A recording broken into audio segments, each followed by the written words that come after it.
53, 62, ça y est, notre salle de méditation virtuelle se remplit. 74, 74, 82.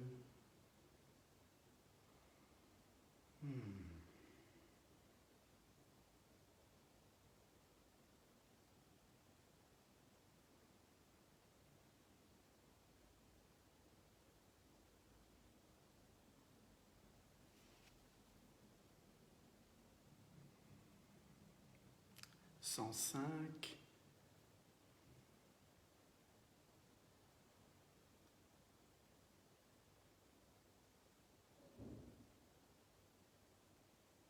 Je vois sur l'écran défiler les bonjours, les bonsoirs. Donc bonjour, bonsoir.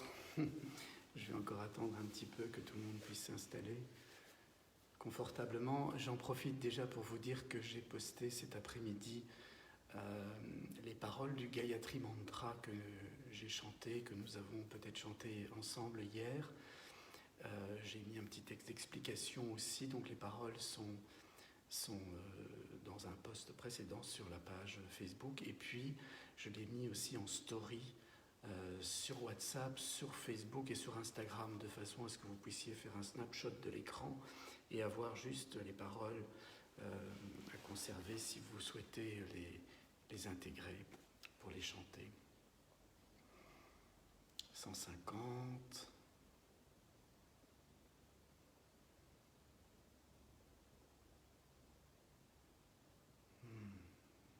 C'est merveilleux hein, de savoir que tout d'un coup, alors on a décidé de se réunir. 171, 180.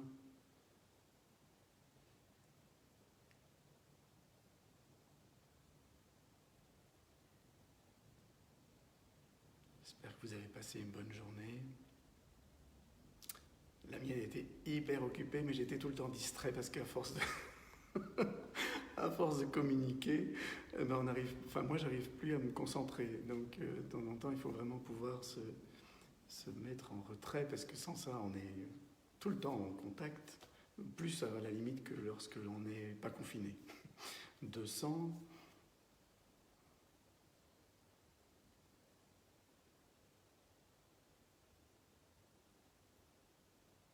Tant qu'il y a du monde qui arrive, j'attends encore un petit peu que chacun puisse s'installer, et puis ça vous permet peut-être déjà de regarder les paroles du Gayatri Mantra. Om Bhurbo Vahatsvaha Tatsavitur Vareniyam Bhargo Devasya Dhimahi Dhiyo Yona Prachodayat. Vous verrez aussi que dans cette publication des paroles du Gayatri Mantra, j'ai joint une vidéo sur YouTube de l'interprétation de ce mantra par Deva Premal, que vous connaissez peut-être. Et la mélodie sur laquelle je chante le Gayatri Mantra, et on chante le Gayatri Mantra comme cela à l'école de la présence thérapeutique, mais c'est la mélodie qui a été proposée par Deva Premal et son compagnon Miten. Donc c'est pour ça que je vous ai mis la vidéo de façon à ce que vous retrouviez la mélodie si vous avez envie de chanter ça chez vous tout seul ou à plusieurs.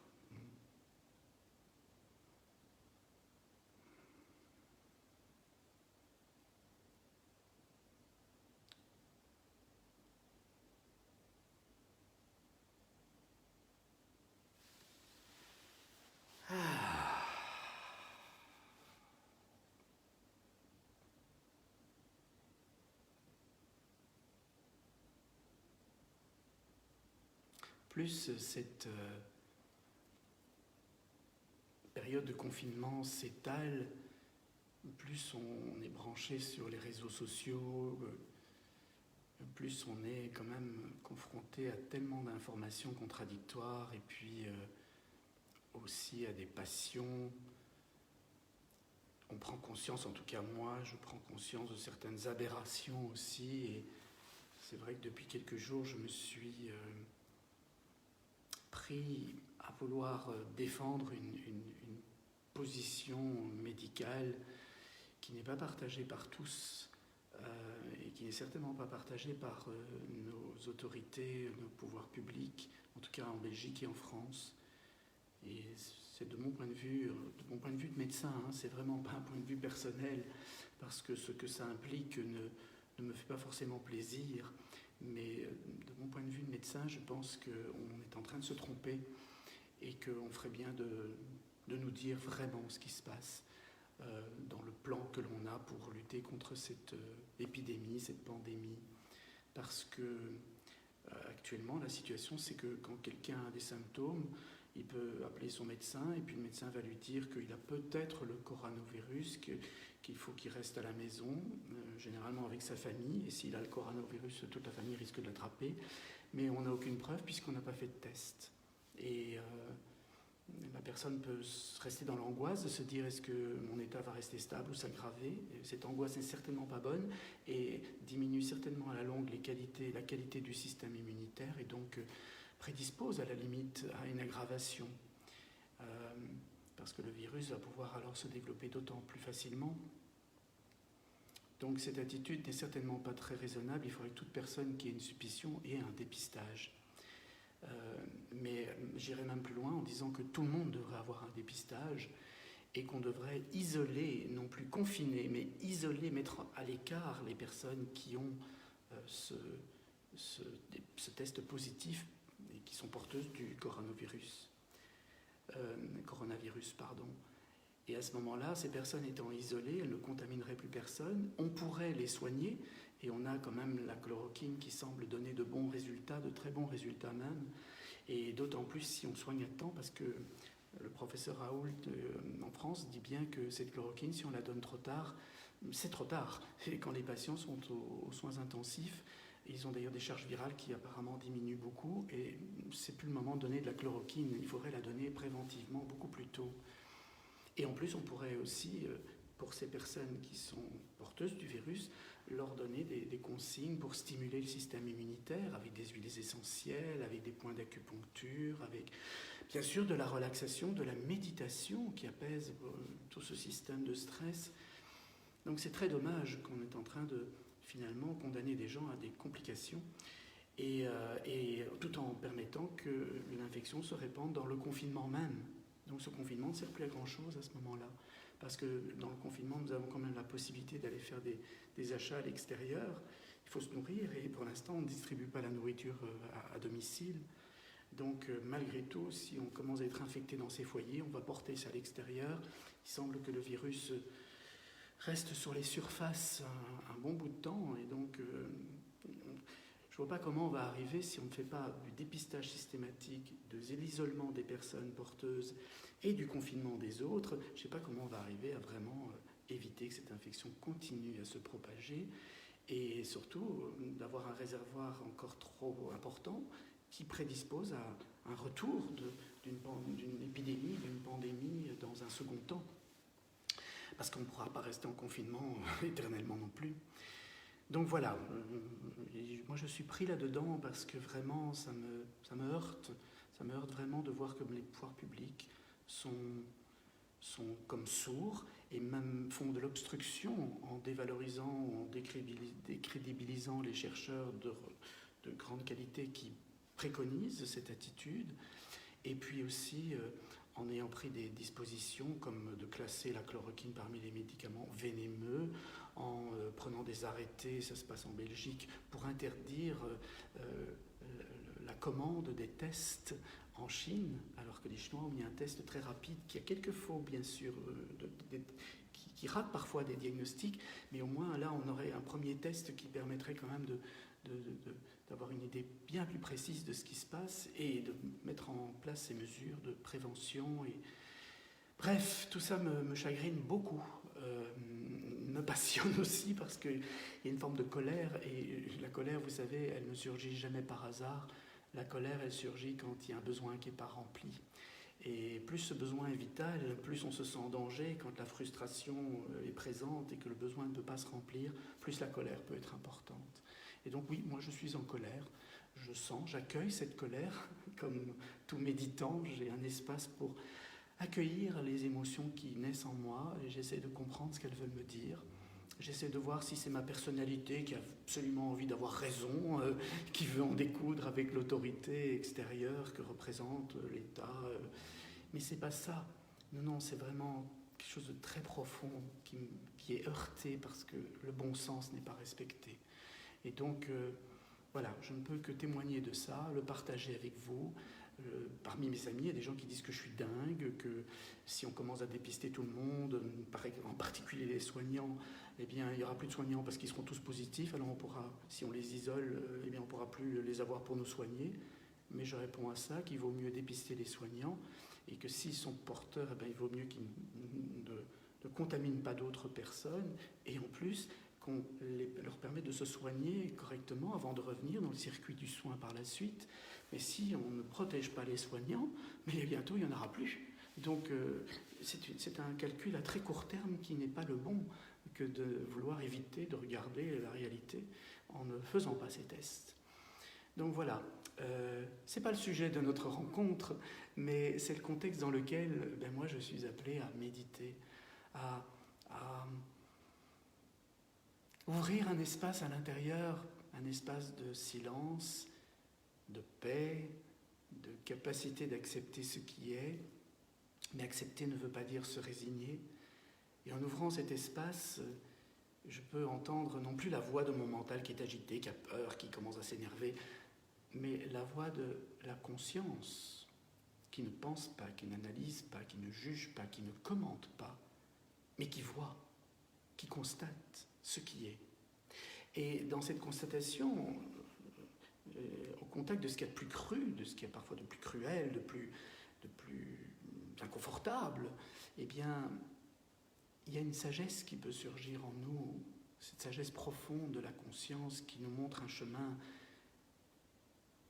Et vraiment, je pense que quand je parle de l'attitude que nous devrions avoir face à l'épidémie, ça vient de là. Voilà, je me trompe peut-être à mon propre sujet, mais écoutons le silence et écoutons ce qu'il a à nous dire. Et souvent, il nous montre une attitude très sage, très très sage. On va en avoir besoin de cet espace de silence, cet espace de conscience, cet espace de sagesse pour l'après-épidémie, parce qu'il va falloir vraiment veiller à ne pas recommencer certaines erreurs qui nous ont mis dans la difficulté où nous sommes aujourd'hui, dans la fragilité où nous sommes aujourd'hui, d'avoir construit un monde que nous croyons contrôler, que nous ne contrôlons pas du tout, parce qu'on a perdu le contact avec ce monde. Il faudrait mieux revenir dans des organisations de proximité, dans du bon sens et dans l'organisation d'un système financier qui ne délire pas dans le virtuel, mais qui rattache le travail à la rémunération et dans une proportion qui est vraiment dépendante du travail et pas de la spéculation. Et une proportion qui serait aussi dépendante du service rendu à la collectivité. Et j'en profite, avant qu'on commence à méditer, pour vous dire qu'à 20h, quand on ouvre les fenêtres et qu'on applaudit les soignants, je le fais volontiers, mais je me dis, pourquoi on n'applaudit que les soignants ? Lorsque j'ai été me ravitailler l'autre jour, je voyais les caissiers, les caissières, les gens qui mettaient les aliments dans les rayons du supermarché, et je me disais, mais eux aussi, ils méritent qu'on les applaudisse. On mérite les éboueurs méritent d'être applaudis. Toutes les personnes qui assurent l'organisation de la vie publique, de la vie collective, méritent d'être applaudies, parce que sans elles, nous irions droit dans le chaos. Et voilà. Moi, quand j'applaudis les soignants, j'applaudis aussi la caissière, l'éboueur, le policier, l'ambulancier, tout le monde. Tous les gens qui sont là et qui maintiennent un tissu, un cadre pour que notre société puisse continuer à exister. Et parfois, je me demande ce que je fais là-dedans. Eh bien, je fais ce que je peux. Et comme chacun de nous, en tout cas, ce que nous devrions tous faire, c'est apporter notre sensibilité, notre talent, et à travers ces méditations, c'est une façon de partager ce que je peux partager.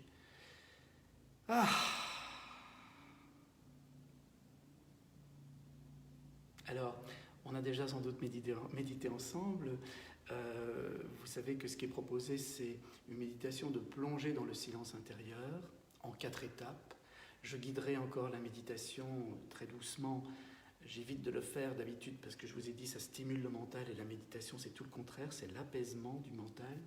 Mais en même temps, en guidant la méditation, en délimitant ces 4 étapes, vous aurez une carte pour visiter cet espace intérieur au fond duquel vous trouverez l'essence de la vie, l'essence de l'être qui est pur silence, pure présence, pure paix, pure conscience, pure constatation de ce qui est, pure acceptation de ce qui est, pur amour. Et si vous avez besoin de plus de détails par rapport à cette carte, à cette façon de méditer en 4 étapes, eh bien je vous recommande de regarder les méditations que nous avons fait ensemble hier, avant-hier, celles que j'ai fait en compagnie d'Ilios Kotsou récemment. Tout ça est sur la page Facebook. Vous pouvez aller aussi sur le site de l'école de la présence thérapeutique où cette méditation est en audio et en vidéo très détaillée que l'on télécharge absolument gratuitement. Elle est aussi clairement expliquée, écrite dans le chapitre 19 de « Écouter le silence à l'intérieur ». Bref, il y a plein d'endroits où vous pouvez retrouver cela, mais pour l'heure, ce qui compte, c'est de faire l'expérience. Et plus nous ferons l'expérience, plus tout cela deviendra une évidence.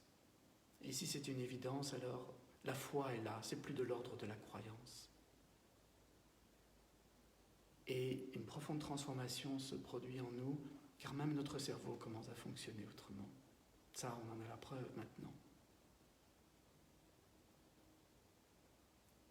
Au terme de cette plongée dans le silence intérieur, nous formerons un cercle.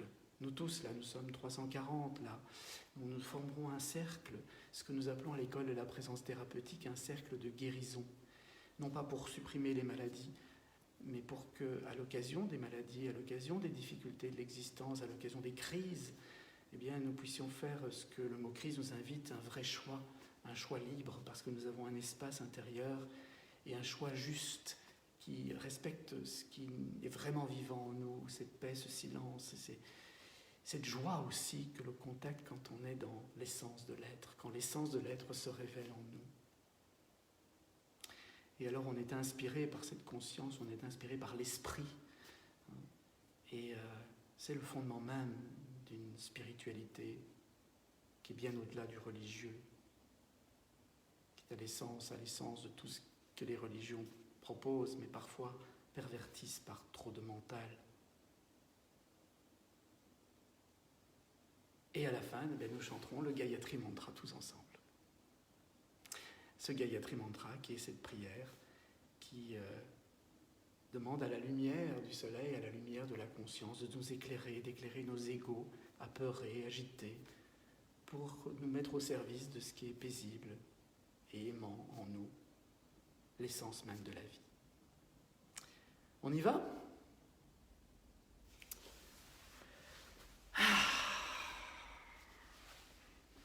Première étape, je me pose, je me dépose, je me repose. C'est de la mindfulness, pleine attention, pleine présence à ce qui se passe en nous. On va focaliser sur la respiration. Deuxième étape, on va ouvrir le cœur et on va le faire en ouvrant la poitrine de façon tantrique pour vraiment vivre cette expérience jusque dans nos cellules, à sentir la vibration de la détente et de l'acceptation. Le tantra étant vraiment cette discipline qui nous permet de vivre l'énergie de la conscience et la conscience de l'énergie. Et puis, à l'occasion de l'apaisement du mental, nous pourrons commencer à focaliser l'attention sur le silence, ce qui est tout au fond, à l'arrière-fond, le niveau ultime de la réalité, l'espace dans lequel tout naît, tout disparaît, le silence qui n'est pas l'absence de bruit, mais l'espace dans lequel tous les bruits apparaissent et disparaissent. Et alors, nous nous réunirons dans ce cercle pour dégager cette énergie, pour rayonner cette énergie.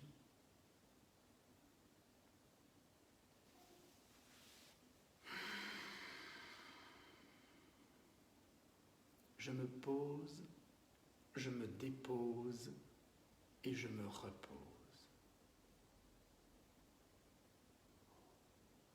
Je me pose. Je prends une pause dans le temps et une posture dans l'espace. Posture qui permet d'atteindre l'état si particulier de la méditation, qui est une vigilance apaisée. Être à la fois alerte et détendu.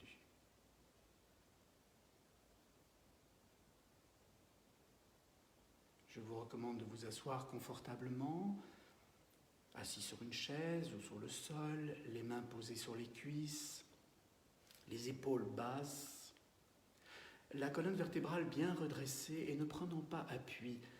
Parce que si vous vous appuyez et que vous n'avez pas trop l'habitude de méditer, vous allez vous endormir. Vous allez perdre cette vigilance. Restez droit, sans appui, entraîne le cerveau à rester vigilant malgré la détente.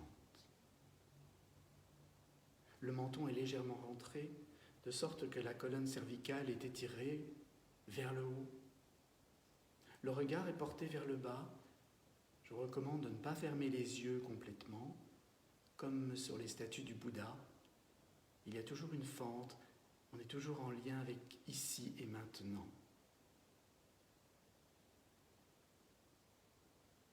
Je me pose.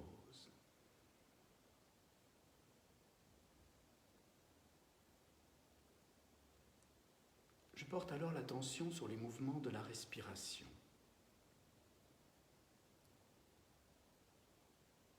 Inspire, expire.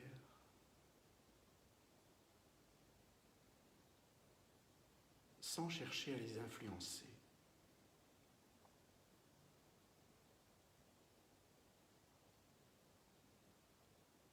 Inévitablement, des sensations, des émotions et des pensées surgissent dans le champ de l'attention. Je ne m'y attache pas. Et je reviens sans cesse à la constatation des mouvements de la respiration.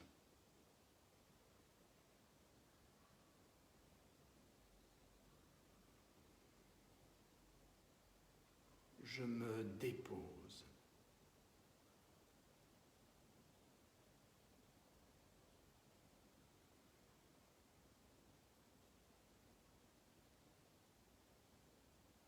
La bouche est détendue, je ne retiens rien, je laisse le souffle me traverser. Je dis souvent, il n'y a pas de chemin spirituel sans souffle, sans spiritus.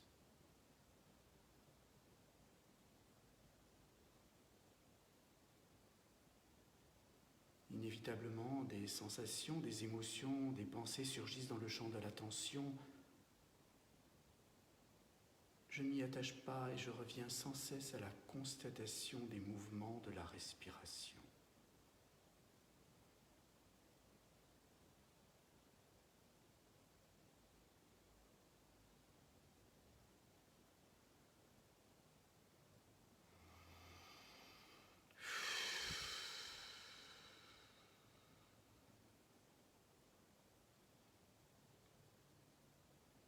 Progressivement, le corps se détend, le mental s'apaise.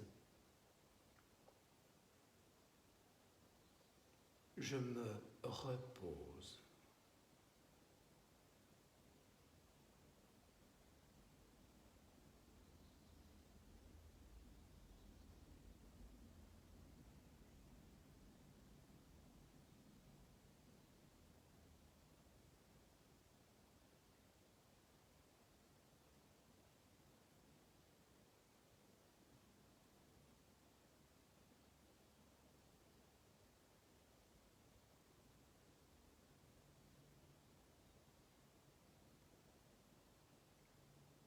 C'est le moment de porter l'attention sur la poitrine et de profiter de chaque inspiration pour laisser la poitrine se détendre, s'ouvrir, comme si un ballon gonflait à l'intérieur, repoussant le sternum vers l'avant, les côtes sur le côté, la colonne thoracique sur l'arrière, les épaules vers le haut, le diaphragme vers le bas. J'ouvre la poitrine.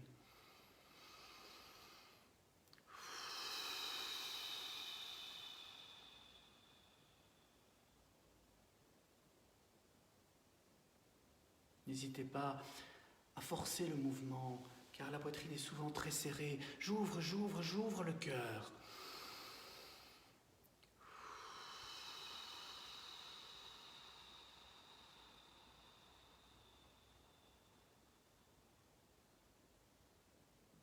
Ne retenez rien. Laissez le souffle vous traverser. Et j'ouvre, et j'ouvre, et j'ouvre le cœur. Je sens cet espace intérieur qui s'ouvre.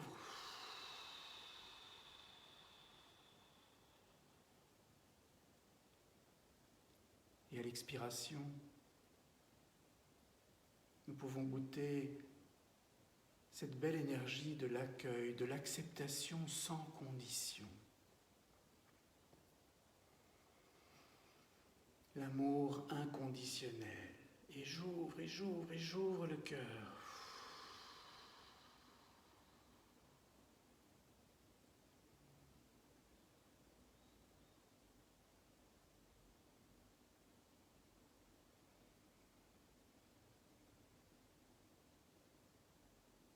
Peu importe les sensations, les émotions, les pensées qui surgissent dans le champ de l'attention, je continue à ouvrir le cœur.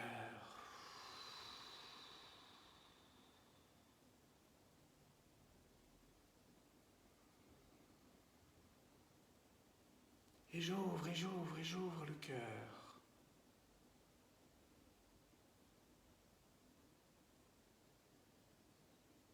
Le corps se détend encore davantage. Le mental s'apaise plus profondément.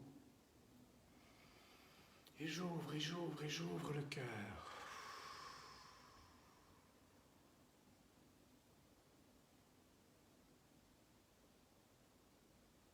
Et nous pouvons alors profiter de l'apaisement du mental pour écouter ce qu'il y a au-delà des sensations, au-delà des émotions, au-delà des pensées, au-delà du bavardage intérieur et extérieur.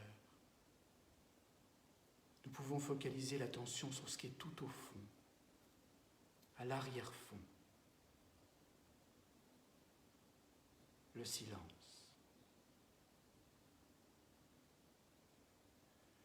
Et j'ouvre, et j'ouvre, et j'ouvre, et j'ouvre le cœur.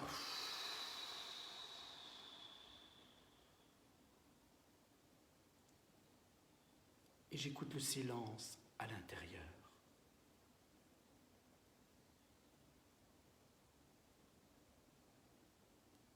Et j'ouvre, et j'ouvre, et j'ouvre, et j'ouvre le cœur.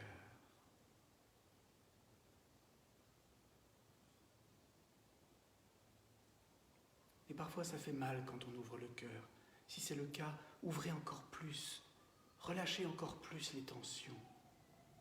Et j'ouvre, et j'ouvre, et j'ouvre le cœur.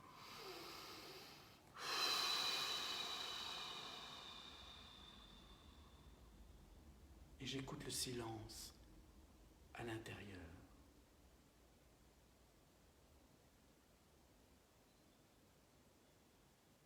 Le silence qui est toujours là.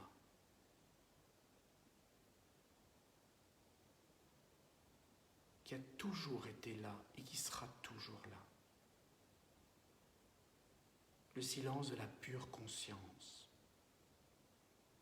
de la paix éternelle, du silence essentiel.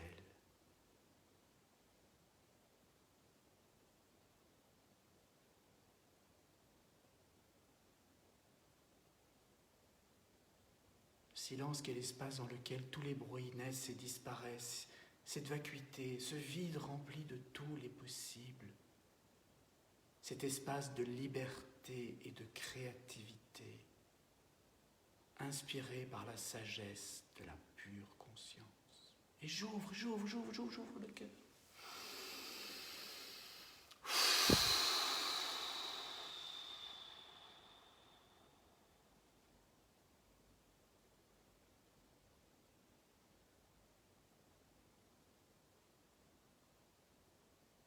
J'écoute le silence à l'intérieur.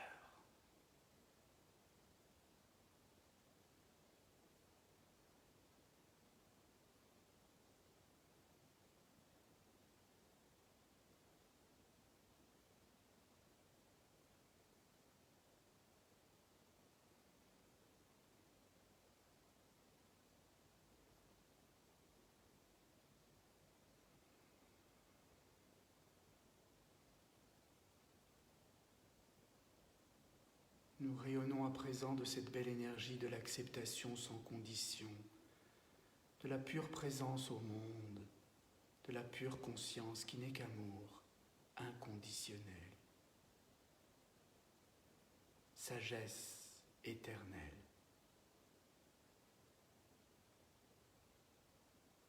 Et tous ensemble,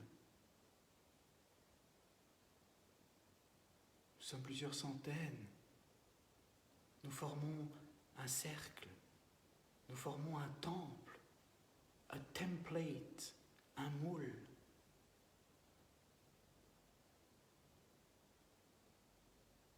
Dans lequel cette énergie vibre et que nous pouvons rayonner à l'extérieur par notre simple présence. Et j'ouvre le cœur.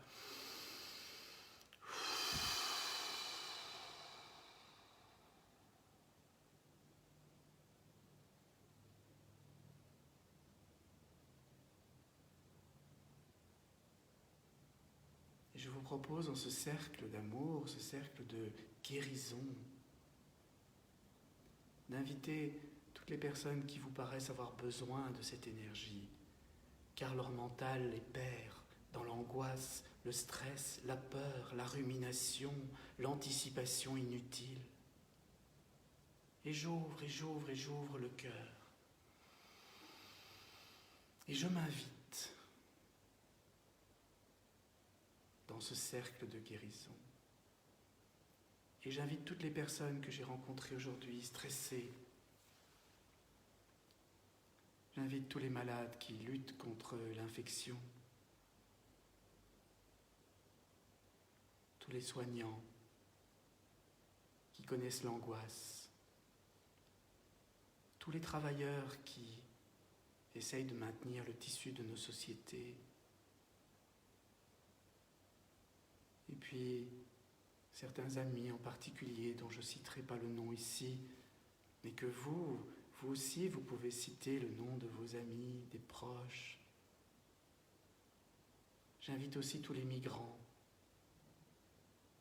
qui doivent vivre des heures bien difficiles, car on n'en parle plus, mais leur condition ne s'est pas améliorée, loin de là. Et j'ouvre le cœur. Et j'ouvre le cœur.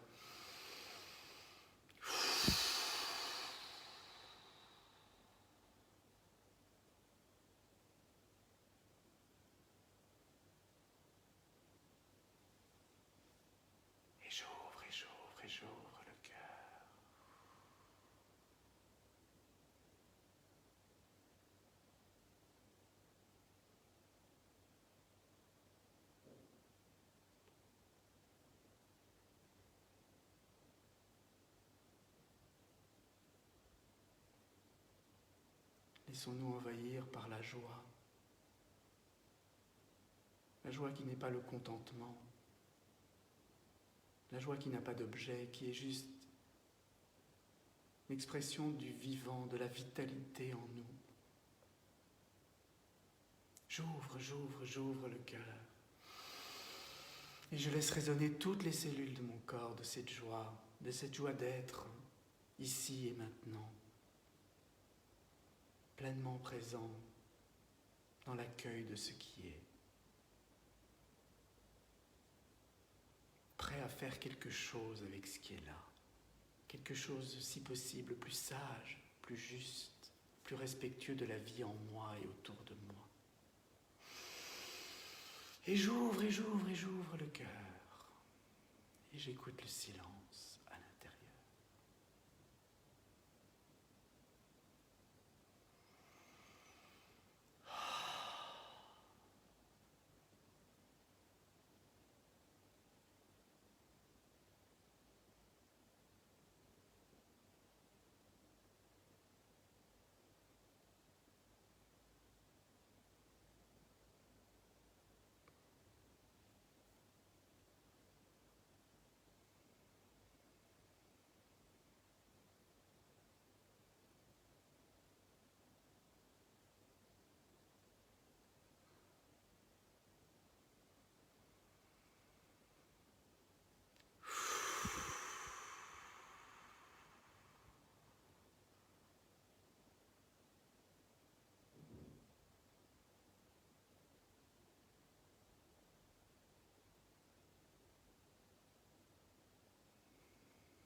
cette plongée dans le silence intérieur, cette plongée dans notre cercle de guérison qui existe maintenant, puisque nous le formons déjà tous ensemble depuis 2 jours, et qu'à l'école de la présence thérapeutique, on le forme depuis 6 ans, tous les dimanches soirs.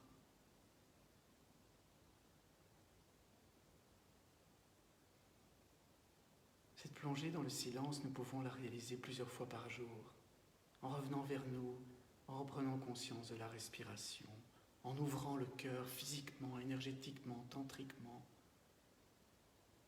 et en écoutant ce silence au-delà de tous les bruits, et en rayonnant de cette présence aimante, paisible, sage.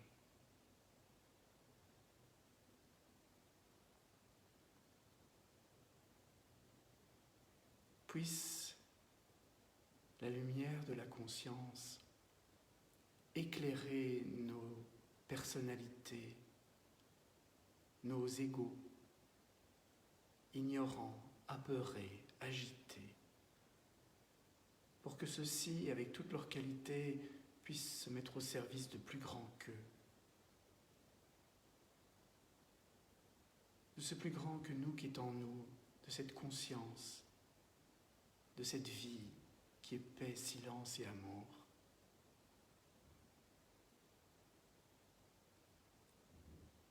Om Bhurbuvat Svaha Tatsaviturvareniyam Bhargo Devasya Dhimai Dhiyo Yo Na Prachodayat.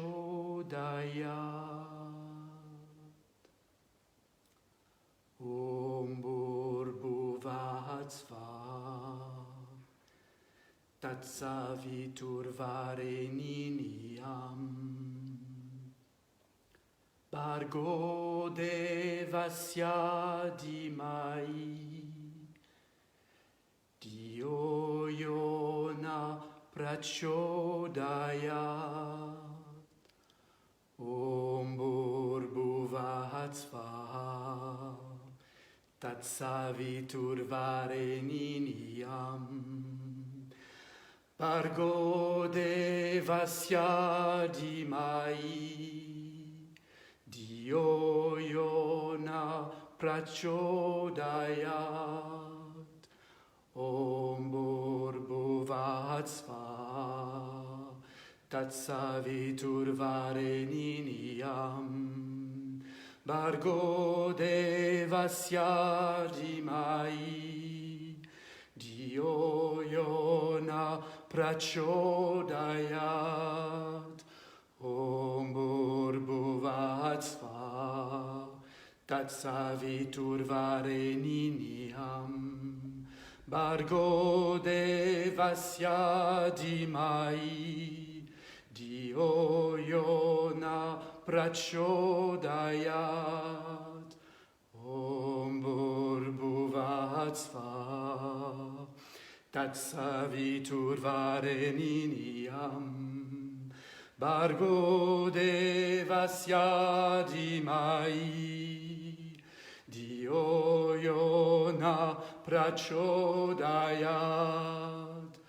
Om Bhurbuvat Svaha Tatsaviturvareniyam Bhargo Devasya Dhimai Dhiyo Yo Na Prachodayat.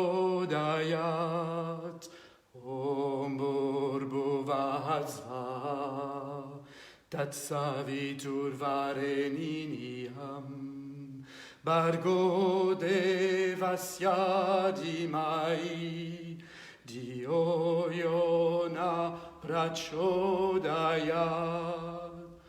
Om Bhurbuvat Svaha Tatsaviturvareniyam Bhargo Devasya Dhimai Dhiyo Yo Na Prachodayat. Om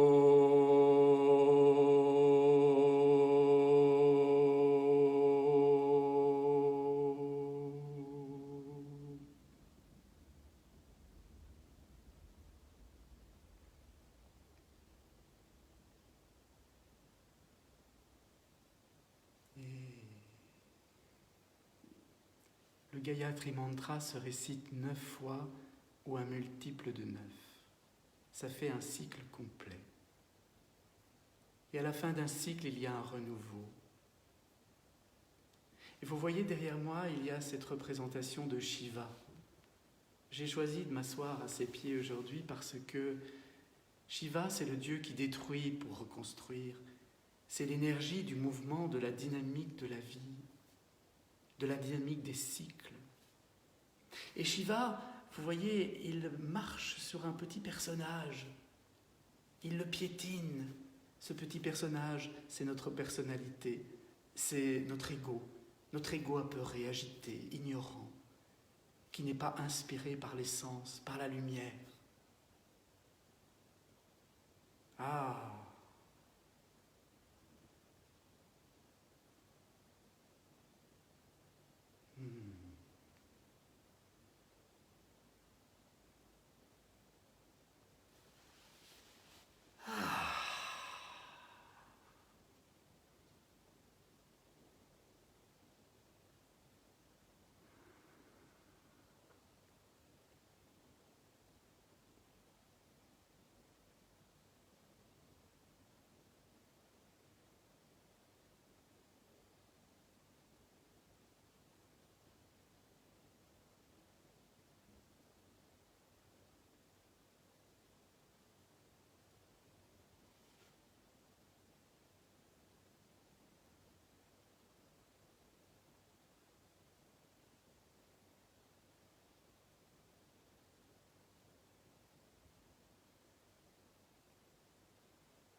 Je vous souhaite une douce soirée. Puissions-nous tous ensemble rayonner cette énergie que nous contactons ici. Et retrouvons-nous demain, même heure, 19h.